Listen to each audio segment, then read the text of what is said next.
Hey guys, my name is Chris if you didn't already know, and welcome to one of my videos where I talk about a story from my life. And once again, it's a drunk story. I promise, I'm not an alcoholic. It's been a while since I've done one of these videos. I think about 3 years possibly, maybe more. And excuse my stomach, it's making silly noises because I've just had a coffee. So this story isn't as gross as the last one. If you remember, I was talking about throwing up everywhere. None of that happens in this tale. This is more of an abandonment, I guess, for me.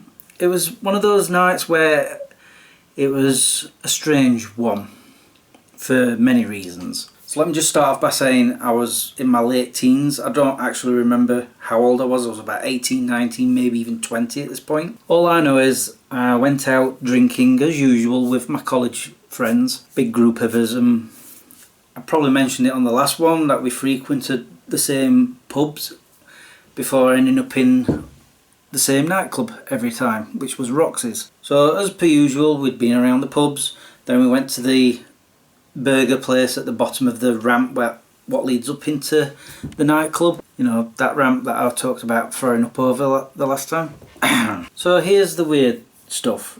So we went into Roxy's just as the snow started falling, so it was winter time, and whilst I was in there I ended up bumping into a lot of my other friends. I didn't even know they were going to be there. One such friend I spent a lot of time with, and she was there with some friends.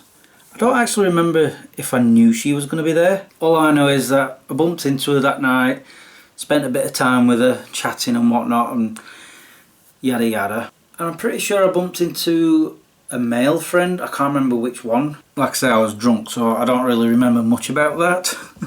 And then I bumped into my best friend of many, many years, Joe, randomly. So it was like, wow, I'm out with these friends, but I bumped into this friend, and this friend, all in one night, which was very, very weird. But then, as the night wore on, I started to go around to the different friends to talk to them. At one point I went back to my group of friends who weren't there. They had disappeared. I couldn't find them anywhere. So I'm looking all over the place. And bumped into one of my friends again and I'm saying, oh, I've lost my mates. And they're like, oh right, okay, maybe it's to do with the snowstorm. I'm like, what snowstorm? I knew it had started snowing, but I didn't think it had become a snowstorm. That's what I should call this one, drunk story. The night of the snowstorm. Anyway, because I'd lost my other friends, I just went back to where Jo was, who was missing. She wasn't there either. She'd disappeared. I'm like, ugh. So I went looking for my male friend, who also had disappeared. So I went back to my other friend who I'd just been talking to. Guess what?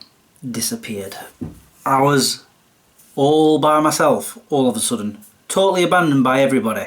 So I got to the point where I'm thinking, yeah, maybe I ought to disappear too. So I started leaving the place, and when I got outside it was just white over, thick plumes of snow coming down, and I'm just like, okay, it's a snowstorm. And my night didn't get any better after that.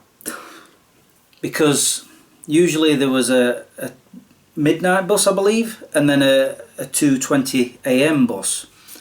Yeah, neither one of those showed up. And no matter what, I could not find a taxi anywhere. And I quickly understood that I was not going to get home using public transport at all because there was nothing. I mean, there were a few vehicles, cars maybe, but they were personal cars, probably picking up people. So being the teenager that I was, I started panicking a little. And I wasn't very wrapped up. In fact, I can't actually remember what I was wearing. I just know that I didn't have a coat with me. So as I'm plodding around the streets, I noticed a telephone booth, so I went in there to get out of the snow. And I started thinking, shall I stay here till the buses start running at 5 o'clock in the morning? Considering it was sometime just after midnight, it became a distinct possibility in my head to do just that. Although I'm thinking right now, why didn't I go to the bus station? I'm pretty sure it was there at the time, the old one. I'm thinking maybe it was closed, or it would have been closed at that point. But eventually it popped into my head that I can't just stay in this telephone booth for the next 4 or 5 hours in the hopes that I'm going to get a bus home, because chances are with that snowstorm there were going to be no buses in the morning. So I did the one thing that I've done many times since, but it was the first time I think it was the first time I ever did it. I started walking home. I definitely know that it was the first time I ever walked home in a snowstorm. The thing is, I was still living with my parents at the time, and it was a good 6-mile walk. Most of it, for the first probably 2 miles, maybe 3, is uphill. Continuously uphill. That's what Sheffield's famous for. Hills. I remember I was following the road because I thought, you know, if a taxi comes by, I'm going to catch the taxi. Obviously never happened. And at first it's flat, but once I got to where my old college was, Castle College, I started going uphill. And in thick snow, that's very difficult to do. I do remember I started chuntering to myself. You know what you do, you know, you talk to yourself and stuff. I don't remember what I was chuntering about, I just remember chuntering to myself as some women walking past giving me funny looks. I didn't care. I just was determined to get home. I just remember I was so cold and I was starting to get to the point where I was needing the toilet, but I was not wanting to relieve myself because in my brain it was saying all that pee inside's keeping me warm. Eventually I got to the top of the hills, and after that it starts going down, which is great.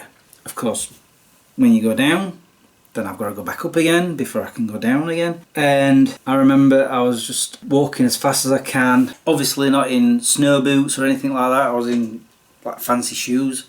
They were getting wrecked, and it got to the point where I had to go to the toilet. So I went in some bushes, and that's when fate decided to give me a bit of relief, other than going to the toilet. As I came out, I started walking down the hill, and a car just slowly passed by and then stopped and asked, do I need a lift? And I asked where they were going. They said they were heading towards a shopping centre near where I lived, and I'm like, perfect. Got in the car, and as he's driving off, I'm like, hold on a minute, is this actually a taxi? And I started looking around. Couldn't see anything that, like, you know, like had a timer display or anything like that. It was just a normal regular car. And he dropped me off at the shopping centre. I had another 10-minute walk after that to get home. And bless her cotton socks, as soon as I walked through the front door, my mother, she came down the stairs, saw how cold I was. She went and put the kettle on, made me a beautiful cup of tea, got a bowl of warm water to put my feet in, and I'm just sat there in front of the fire with a cup of tea, my feet in the bowl, shivering until I was nice and warm. It was a treacherous walk. It took me, I think, about 3 hours to get home. Normally, I've walked that many times now over the years. It usually takes about 2 hours at the most. And if I remember, I was asking the others a few days later, where on earth did they disappear to? And they were saying, there was a snowstorm, we had to get home. So they booked it. I'm like, thanks for letting me know.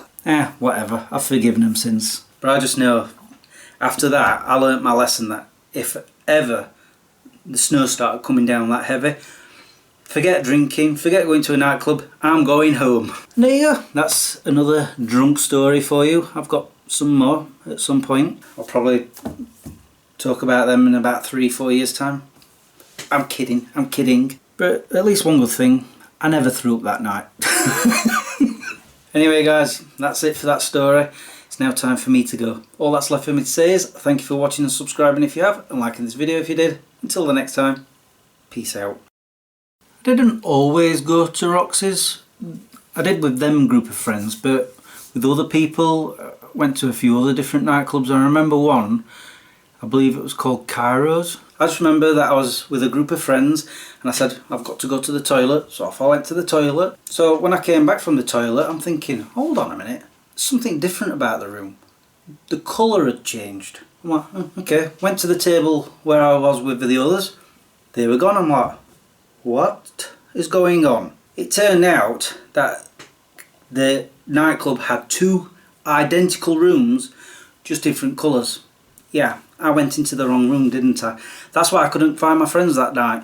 because they were in the other room. Yeah, at first I couldn't figure it out, but once I went back to where the toilets were and then I saw that there was another room, I'm like, it's me being me again. And I did find my friends in the other room, because I honestly thought I'd been abandoned again. Thankfully, not this time. I know it doesn't sound like it, but I swear I've forgiven the others since.